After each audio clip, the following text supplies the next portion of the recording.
when this first arose, I think it was Council Member DeCosta who asked that there not be trust breached among members, and I wasn't quite sure what she was asking about or getting at the time. Thanks to the over 1,000 pages of the response to the request for documents, I think I do now. And I want to reassure my colleagues that as a council member, I'm not going to let it remove my trust for my colleagues, because if I do that, it will make us counterproductive as a body, and that would be a terrible, terrible thing to occur. But that's not to say that I'm pleased with everything that has happened here. In fact, I've gone from anger to feeling like chopped liver to, okay, what am I going to do about it? And there's been reference made as to when and what did I know and when did I know it. Yes, we were at a goal-setting session on February 19th of 2015. And while we were talking about the goals we had adopted, Councilmember Malgapo said, well, we're interested in looking into getting dredging to see if we can help out the businesses along the channel, particularly the dry docks company and the marinas, dry dock, Pier J. So maybe the city can make money. And I think we all said, yeah, sure, great, go ahead. And that was about the extent of it. And as I look back on that today, that was our wrong as a council, because we didn't take charge of that. We didn't give staff direction. We didn't take control. We didn't do anything. We just said, go ahead. And understanding what happened and what it means requires you to look at the timeline on this very, very carefully. And I can go back over a lot of the emails that many of you referenced. I think what bothers me and where I will discuss it in private is what my staff and my city attorney did and what they didn't do. I'm not happy about it, but that's not a discussion for tonight. The discussion is the Brown Act and also what, if anything, do we do about it. Along those lines, I have quite a few ideas. When you look at the chain of distribution on the communication by Vice Mayor Malgapo, who was also council member Malgapo and U.S. Navy retired Malgapo, and makes reference to ad hoc committee sanctioned by the city council, full knowledge of the city council. It's interesting to watch who received those emails, because up until about June of 2014, the examination and the process was strictly about dredging. And I don't think too many of us are against that concept, because we need to know and we can't get the information. In hindsight, yeah, we probably should have made it a formal committee, and I've got some recommendations about what we do from that point forward. But up until then, it was sort of like, oh, they're going to go out and get some information and tell us what happens, but we never heard back from them. And then what was of significance on June 10th of 2014 was that the President signed into law the Water Resources Reform and Development Act. And that changed the ballgame, because now there's money, big, big money from the federal government available. And all this time we have an applicant, two applicants, whose application has yet to be acted upon, becoming involved. And now they're on the chain of distribution. And after that, another business is involved. And obviously, the Port Authority, the VMT, knew what was coming through Congress. It had been talked about for a long time. They were not unskilled people in this area. And in my opinion, what took place was, I hate to say this, I'm sorry to say it, but I think the three members of this council who were very well intended were played for suckers.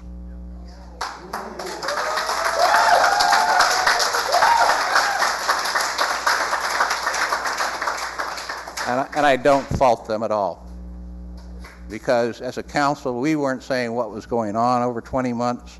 Our staff wasn't communicating with the other three of us, because then that would have clearly have been a Brown Act violation. So there's something wrong in our process here, and that's really what I want to address.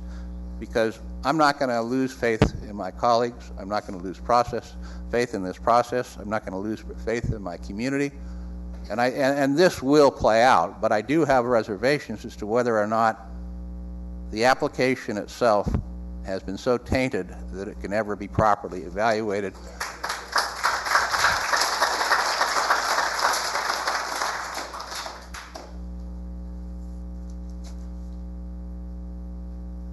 One of the glaring defects in all of this is the question of ethics and how it interrelates to law. And yes, we went to ethics training when we went up to council school in Sacramento, and the FPPC has given us this little book that has all these nice little charts and lines on it to try to figure out, is this or is this not a violation? Well, I don't think it's a violation per se, but it's the spirit of these public meetings that I've done quite a bit of reading on to try to understand this process that disturbs me greatly. And there's an article in Western City, which is a magazine every council member in the state of California receives. And one of those articles was the ethical hazards of city council members attending other board meetings. Board meetings. I can think of a few other board meetings that some of us have attended. And it cautions us against talking, which is what the city attorney has cautioned some of us, at least, about doing. And one of the observations, and this is written by Michael Dean, who's an attorney, says, likewise, in a council manager form of government, the intent and expectation is that a city council will act as a whole, not as individuals. Council members normally receive the same information simultaneously from city staff or from their subordinate commissions or the public's testimony. This allows the council members as a body to draw conclusions in a fair and balanced way based upon the same factual foundation. And that's what didn't take place here. And how do we correct that? I don't know. I don't know if we can correct it in such a way that the process will not be tainted to the point where it cannot possibly succeed. But as a council, we need to address our procedures internally. Otherwise, the same thing will reoccur. And at the time that this occurred, we didn't have the benefit of an ethical guidelines policy, if you will, other than what the Fair Political Practices Commissions provided. But along the way, I did some research, and the city of Belmont does have such a policy. And it talks about communications. For matters pending before the body, members shall refrain from receiving information outside of an open public meeting or the agenda materials, except on advice of the city attorney. And I don't think there was any advice. I don't see the city attorneys included in any of the emails. So I don't know whether they were totally in the dark or whether they knew what was going on. But alarm bells should have been going off. We weren't paying attention. And I think that's on all of us, not just the 3 or 4 members up here who were somehow involved. The members are cautioned to publicly disclose substantive information that is relevant to a matter under consideration by the body, which may have received from sources outside of the public decision-making process. And this is what truly disturbs me. We have an applicant with a decision, with an application pending. It hasn't gotten to us. It hasn't gotten to our planning commission. Planning commissioners have been advised not to discuss it, because city council members have been advised not to discuss it. And then after the federal legislation comes in, we've got the state representatives coming in, we've got federal representatives coming in, we've got private industry coming in, and in particular private industry who has an application pending before a public body that all 7 of us are going to have to decide upon. And yet they manipulated this group. They provided information to them. And that's the wrong. If I have fault with anybody, it's how these people got manipulated. And that's what I want to correct. So I have a number of suggestions as to what to do about this. And I'm sure some of you are not going to like them. Number 1, staff be directed to prepare ad hoc committee guidelines that will apply to all ad hoc formed council committees or groups. The initial areas to be considered are how the group needs to be formed, who creates it, procedures for the group to follow, noticing requirements, record keeping, authorized communication recipients, specific goals of the group, limitations on what to be considered, areas where a return to the council for further direction is needed, the role of the city attorney, the role of the city manager, the commitment of city staff resources, that staff draft guidelines and who can participate on and at ad hoc committees, that any and all communications be transmitted over city email, never over a member's private email. So I think a lot of that's going on. 2, that the procedures to be followed at goal settings be reviewed, created and published to the community on the areas of venue, hours, days, recording of official minutes, clear statements of what was decided, times when the public can comment, recording for transmissions on the city webpage and government channel. Because we hold our goal setting sessions on weekdays, usually lately at the California Maritime Academy. Many of you work and cannot possibly attend. And they're also relatively unstructured because that supposedly gives the ability to be more creative in our thoughts. But we don't keep really detailed minutes. We put things up on the wall and dots on those things and try to come up with goals. And that whole process, I think, needs to be reformed and much more open to the entirety of the public. And I also recommend that the Mare Island Economic Development Committee be disbanded forthwith.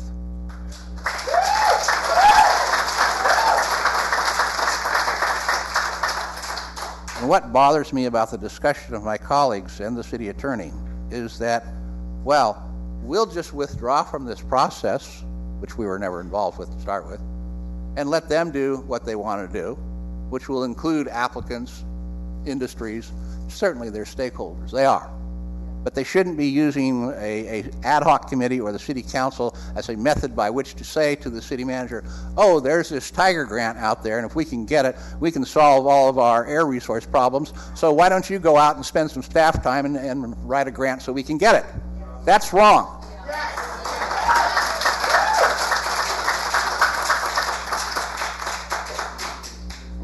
And that staff draft guidelines and procedures to be followed by any applicant to the city of Vallejo, where council, the city manager, the city attorney, or other senior department heads must review or act upon such an application, that such guidelines be submitted to council for approval. So we don't have stakeholders coming in here saying, we're going to bring this such a deal thing here. And they go to select council members, they go to select staff members, and they start laying down the public opinion process, that everything comes out in the air. If we want to be transparent, well, let's be transparent.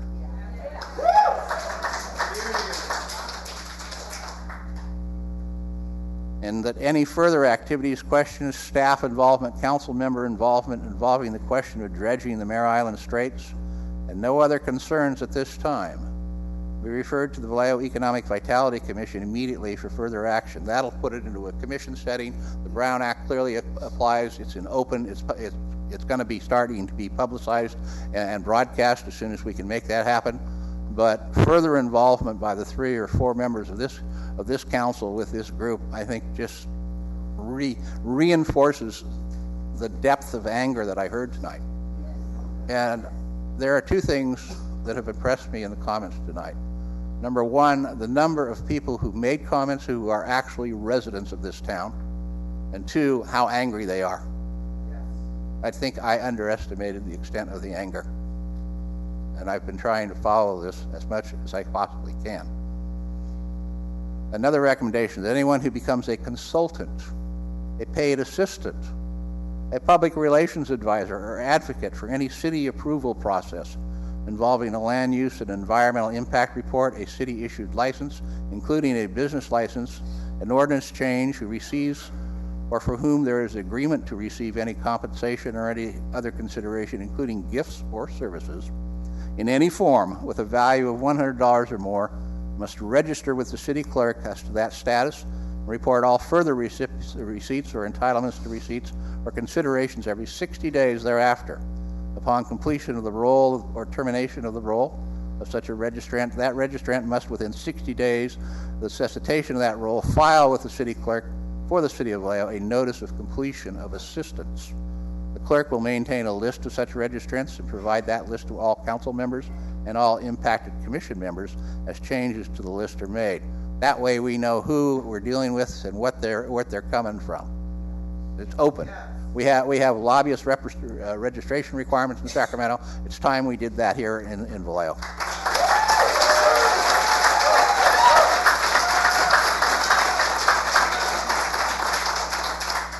And that the city of Vallejo adopt a code of conduct detailing the roles, procedures, and responsibilities of city council members, commission members, the city clerk, any city boards or ad hoc committees created by a decision of the council and or city commissions. I can empathize with Council Member Malgapo because he was trained as a naval person to do a job, and he saw what that job was, and he went and he tried to do the best possible job he could. I don't fault him for that at all. As I said, I fault the people who played upon him, and they did. And there comes a time in military analysis where if you become a detriment to the mission, where what you have done, what you have said, who you are, might prevent that mission from being accomplished, you should stand down.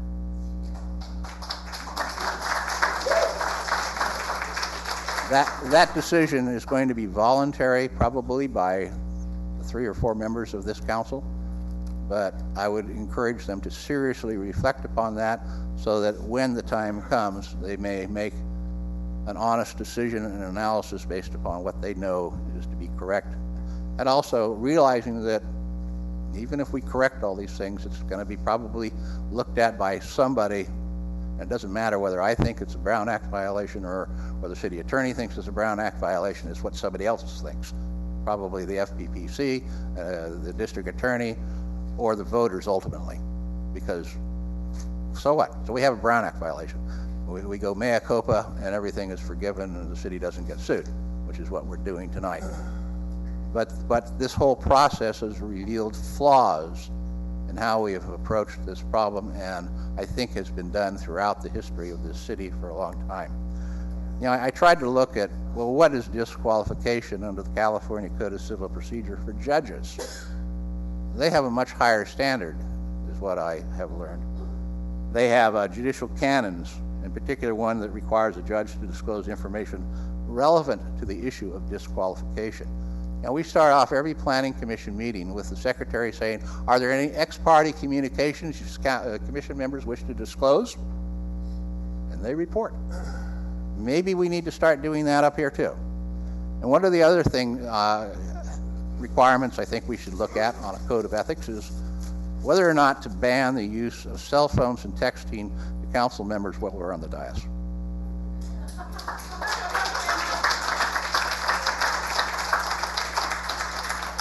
We don't have a policy on it. It's high time we get one.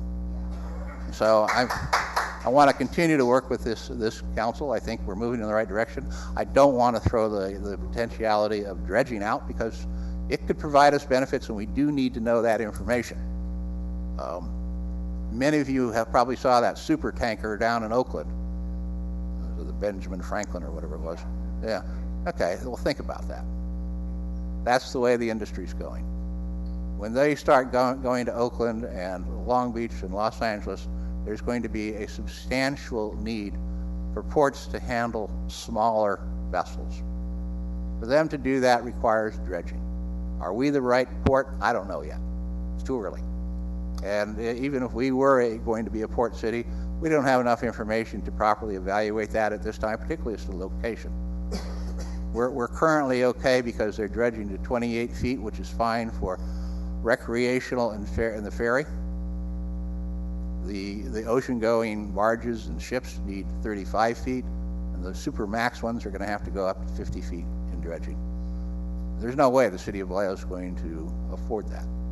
But we have to decide whether or not we want to have a port to start with, and if so, where and under what conditions, and to not go after the information as to what dredging can and cannot do and how it works and how much it costs and can we get somebody else to pay for it, is cutting off our noses to spite our face.